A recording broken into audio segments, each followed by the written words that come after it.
Tonight, the world's longest undefended border is now a battleground.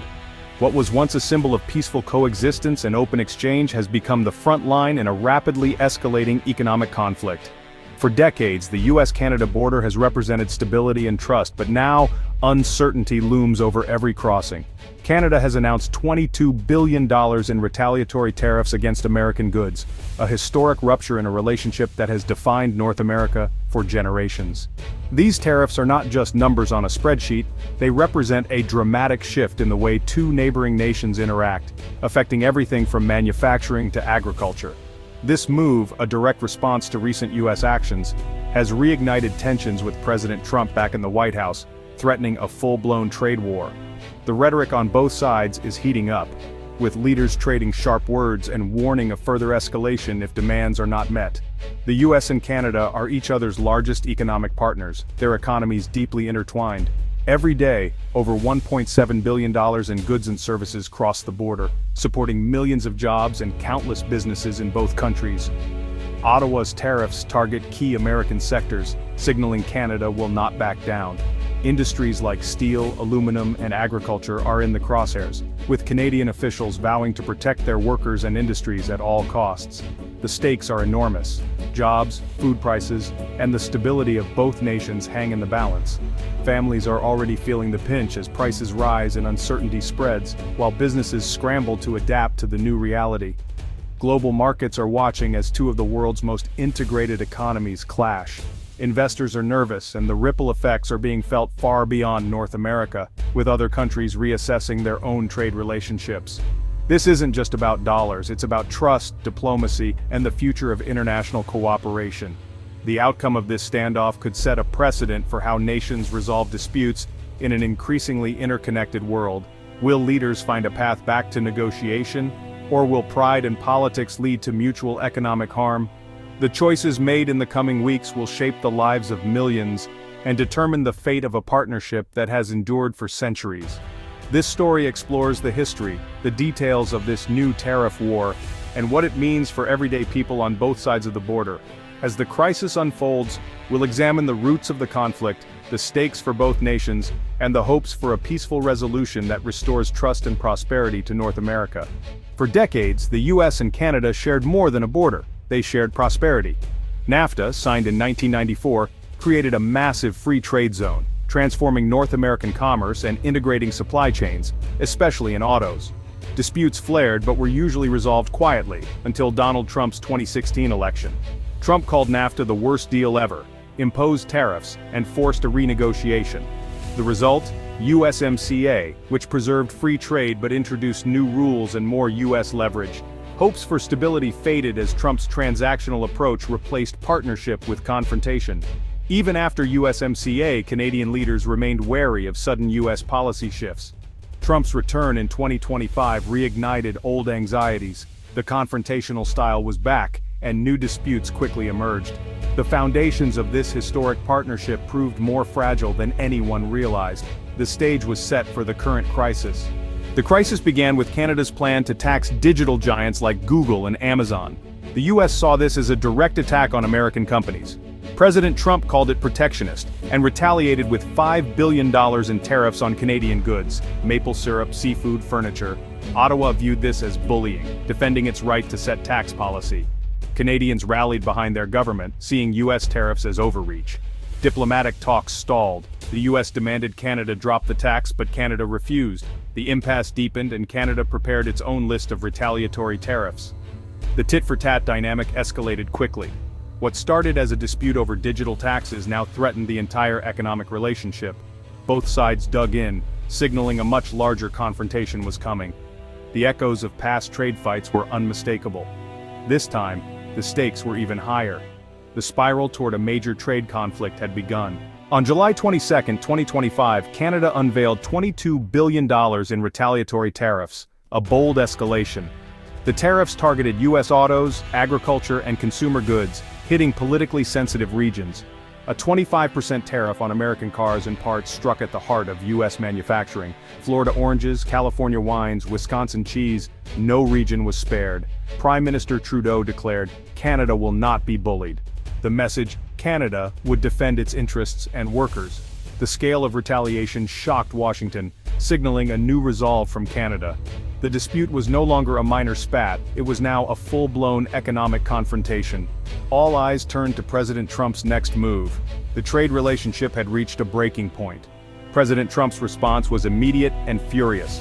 On social media, he called Canada's tariffs a betrayal and accused Trudeau of backstabbing the U.S. At a press conference, Trump vowed massive consequences, warning, "We will not be pushed around." The White House scrambled, divided between caution and calls for overwhelming retaliation.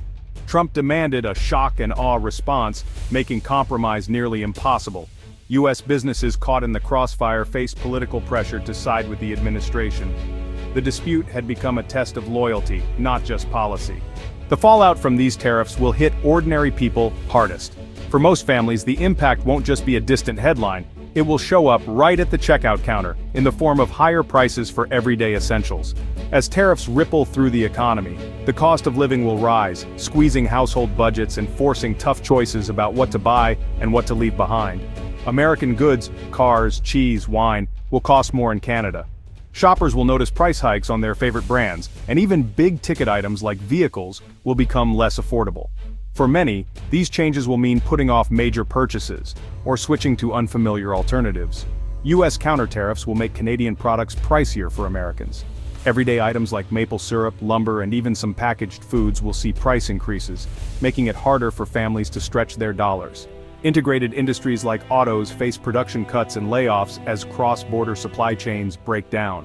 Factories that once hummed with activity may slow or even shut down, putting thousands of jobs at risk and disrupting communities that rely on manufacturing. Farmers in Wisconsin and Florida could see devastating losses as exports dry up. With fewer buyers for their products, many family farms may struggle to survive, threatening a way of life that has lasted for generations. A single car's parts may cross the border multiple times. Tariffs at each stage create chaos and higher costs. This tangled web of trade means that even small disruptions can snowball, leading to delays, shortages, and price spikes for consumers and businesses alike. Small manufacturers and big companies alike face uncertainty and delays. Business owners must navigate new rules and rising costs, making it harder to plan for the future or invest in growth. For Canadians, U.S. retaliation could threaten jobs in lumber, aluminum, and energy. Entire sectors could be forced to cut back, leading to layoffs and economic hardship in towns that depend on these industries. A weaker Canadian dollar will make all imports more expensive. As the currency drops, everything from electronics to clothing will cost more, further straining household budgets and making it harder for businesses to compete. Both countries will see higher prices, job losses, and economic anxiety. The uncertainty will ripple through communities, affecting not just workers but their families, local businesses, and entire neighborhoods. The stability North Americans once took for granted is now at risk. What once felt secure, steady jobs, affordable goods, and thriving towns, suddenly seems fragile in the face of trade tensions. This is not just a trade fight, it's a direct hit to daily life.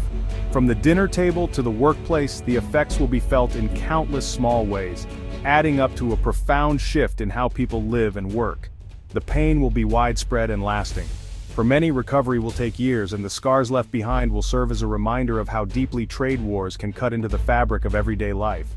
Experts warn that the current dispute between Canada and the United States could quickly escalate, pushing both nations to the edge of a full-blown trade war. The stakes are high, and the consequences could ripple far beyond the negotiating table, affecting millions of ordinary people and businesses on both sides of the border. Tariffs, often misunderstood, are essentially a tax on consumers and businesses within the country imposing them, not on foreign governments. When tariffs are introduced, the cost of imported goods rises, and those higher prices are passed directly to shoppers and local companies, squeezing household budgets and profit margins alike. Dr. Anjali Sharma, a leading economist, explains, when Canada places tariffs on U.S. cars, it's Canadian families and businesses who end up paying more. The intended target is the foreign exporter, but the real burden falls on local consumers. Retaliatory measures only magnify the harm, as each side responds with more tariffs, creating a cycle of escalating costs and uncertainty. This tit-for-tat approach can quickly spiral out of control, making resolution even harder. The economic risks are significant. According to Goldman Sachs, a prolonged trade war could shave a full percentage point off the GDP of both countries. pushing them closer to recession and threatening years of economic progress. Job losses would likely follow, as factories slow production, small businesses close their doors, and unemployment lines grow longer. The ripple effects would be felt in every community, from big cities to small towns. Even the threat of a trade war creates damaging uncertainty. Businesses, unsure of what the future holds, often delay investments, expansion plans, and hiring, putting economic growth on hold. Inflation is another looming threat. Tariffs drive up prices, and supply chain disruptions can lead to shortages of everyday goods, making life more expensive for everyone. Central banks are left with tough choices: raise interest rates to fight inflation and risk slowing the economy further, or keep rates low and let prices climb even higher. The long-term damage could be even more severe, with entire industries shrinking and economic growth stalling for years to come. Decades of cross-border investment and carefully built supply chains are suddenly at risk, threatening the jobs and prosperity that depend on them. Once trust and economic integration are broken, they are incredibly difficult to rebuild. The damage to relationships and confidence can linger long after the tariffs are lifted. The true cost of this conflict could last for years, leaving a legacy of economic hardship and missed opportunities for future generations. With both sides entrenched, the path forward is uncertain. Diplomatic channels are frozen, threats replace negotiations. The U.S. is preparing even larger tariffs, potentially $50 billion in Canadian goods. Worst case, an all-out trade war, deep recession, and a shattered alliance. A prolonged stalemate would mean persistent higher prices and lower growth. The best hope is a diplomatic off-ramp, perhaps through third-party mediation or pressure from business lobbies. Any deal would require concessions from both sides. Personal animosity between leaders complicates resolution. Back-channel talks may be the only way forward. For now, businesses and citizens wait anxiously as the standoff drags on. North America stands at a crossroads. A dispute over digital taxes has become a multi-billion-dollar tariff war, threatening jobs and prosperity. Escalation leads only to mutual harm. There are no winners. The U.S. and Canada have a long history of partnership. Abandoning it now would be a failure of leadership. The solution must be diplomacy, not threats.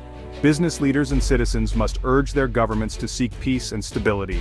This crisis is a test of shared values and the future of the continent. The prosperity of North America depends on rebuilding trust, not building economic walls.